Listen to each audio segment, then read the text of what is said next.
you need to know the 10 strategies to prevent anaphylaxis in food allergic children. The first one is the most important, and that's strict avoidance measures. All the rest of these do not have to be in a particular order, but the second one is to be an avid label reader, and that includes foods and beverages. So you want to make sure that you are reading the labels in beverages, which sometimes can have a food allergen in it, as well as food products. Now, the government stepped in, and in 2004, they came up with the Food Allergen Labeling and Consumer Protection Act. And essentially, it mandates that manufacturers have to list certain foods in their labeling. Those foods are milk, eggs, wheat, soy, tree nut, peanuts, shellfish, and finned fish. But not all of those foods have to be listed. Not all the shellfish and the tree nuts have to be listed. Now, I should mention that in 2021, sesame seed was added to the list. So more than 80% of food allergens account for these 9 foods. And the U.S. manufacturer must include specific labeling for finned fish, like I mentioned, shellfish, tree nuts. And the tree nuts are walnuts and cashew. And when it comes to the crustaceans, it's going to be shrimp or lobster. So those are the ones that have to be listed.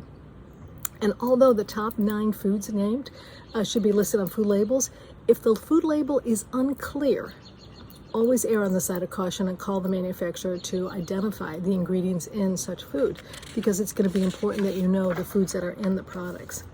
Now, I should also mention that in 2021, FASTER was the name of the act. It was the Food Allergy Safety Treatment Education and Research Act.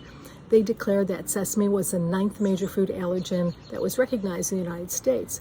And as of January 1st of 2023, sesame must be listed on the label of all foods containing sesame.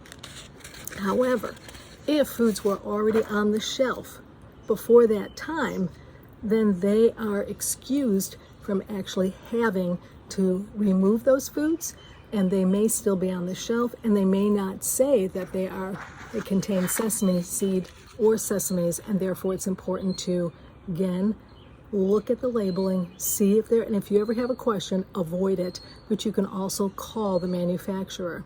So the retail shelves the retailers do not have to remove those foods that contain sesame if they were shelved before January of 2023. So just know that. But again, know that during the transition period, the FDA continues to recommend that you check with the manufacturer or the distributor identified on that particular food product. So again, keep that in mind. So the other thing that you need to know is that there are lots of non-food items that may contain allergenic proteins, meaning foods that a person may be allergic to or a child may be allergic to. So medications, cosmetics, vaccines, arts and crafts supplies may contain ingredients that a child is allergic to. Labeling laws do not apply to these products. So clearly the best advice, again, is to call the manufacturer. Whenever you have a question, call the manufacturer. Know that egg protein is present in yellow fever vaccine, so if any of you are doing some international travel to a country that has yellow fever, you will have to get that vaccine. Now, if the child is allergic, that may pose a problem. So people with egg allergies can be given egg-based influenza and MMR vaccines safely. And this is data, particularly the MMR, that was identified and published in the New England Journal of Medicine in 1994. So it's, 1994, 30 years old.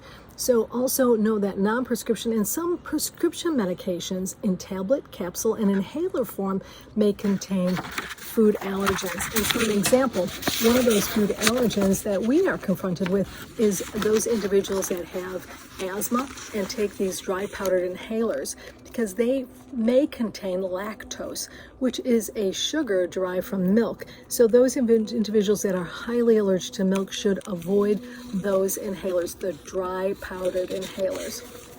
So keep that in mind as well. Again, don't assume that a food substitute doesn't contain a food that your child may be allergic to. For an example, egg beaters they may contain eggs. So you want to make sure that you are reading the labels. You want to maintain vigilance and look for labels like vegan or don't contain eggs, just to better ensure that there is the absence of egg proteins. So that is going to be, again, another important point. Now, something that I have learned over the last few years is some cosmetics may contain a variety of food-derived ingredients. Milk, nut oils, wheat, and soy. Particularly in my atopic patients, my patients who have atopic dermatitis, I discourage them from using on their skin, especially if their skin is not intact, chemicals or products that can get into the skin. If they're peanut allergic, I don't want them to use peanut oil on their skin, for an example. If they're nut allergic, and coconut is one of those, I don't want them to use coconut oil on their skin that is not intact. So keep that in mind as well. So again, vigilance when it comes to these products is extremely important. Even some craft items, modeling clay, I learned that fairly recently, can contain wheat. And egg white sometimes is used in finger painting to smooth the paint. But as I mentioned before, if ever you have a question, you want to err on the side of caution and call the manufacturer. Also know that the law, the acts that I was referring to earlier, it applies to packaged foods that are manufactured in the United States and does not necessarily include imported foods that are for sale in the United States. So the law does not necessarily apply to packaged fresh meat, poultry, or even egg products. So, and you need to know that there is going to be updates to these laws, and they are available on the Center for Food Safety and Applied Nutrition, which is a branch of the United States Food and Drug Administration. So keep that in mind, that there are some acts out there that are protecting our children, but it's not fail-safe, and we need to be the advocates and need to be those avid label readers.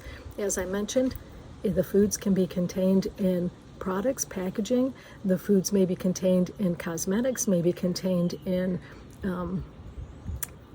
medications, as well as may be contained in even arts and crafts. So we just need to be aware of that.